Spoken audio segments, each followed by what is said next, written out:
Hi, we have changed out the copiers in your building.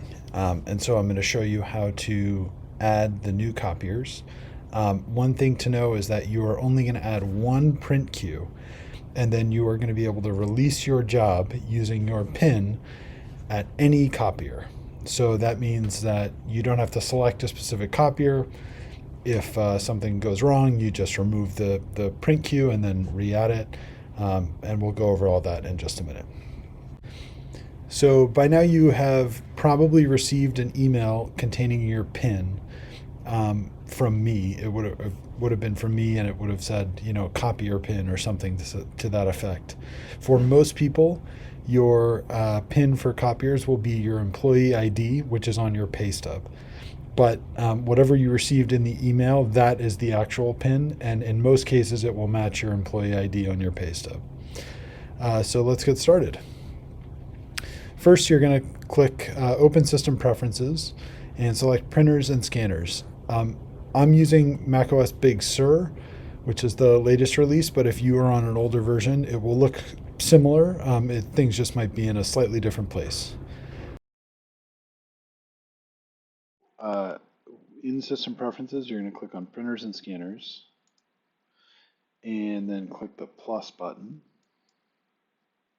over here.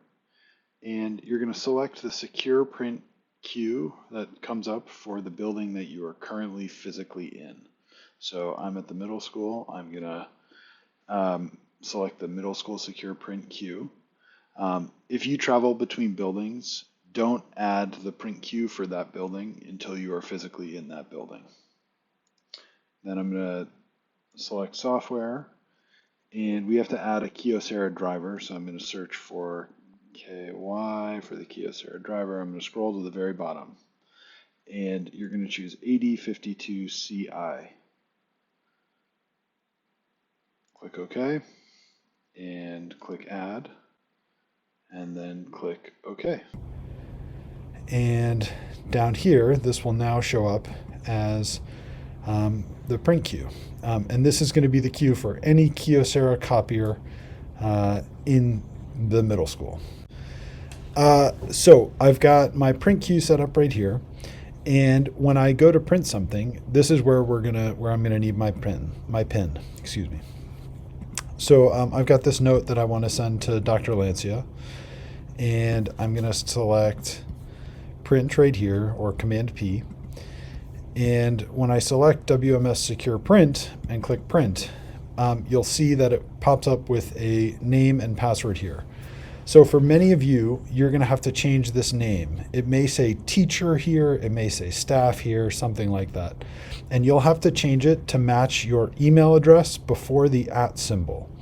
So my email address is rigbys@westbrookschools.org, so my name here is rigbys.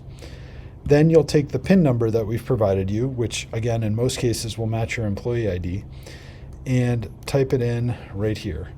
And if you would like to remember this password in the keychain so you don't have to type this in every time, you can click this, and then you're only going to ever have to enter your PIN on the copier to release your print job. So then you'll click OK, and down here you see the printer and the job is sent. So now we'll switch over to the copier side. Hi everyone. I'm editing these videos right now, and I just want to split this into two parts, one for what you do on the computer, one for what you do on the copier. So just click the second link to go over to the what you're doing on the copier, and we'll go from there.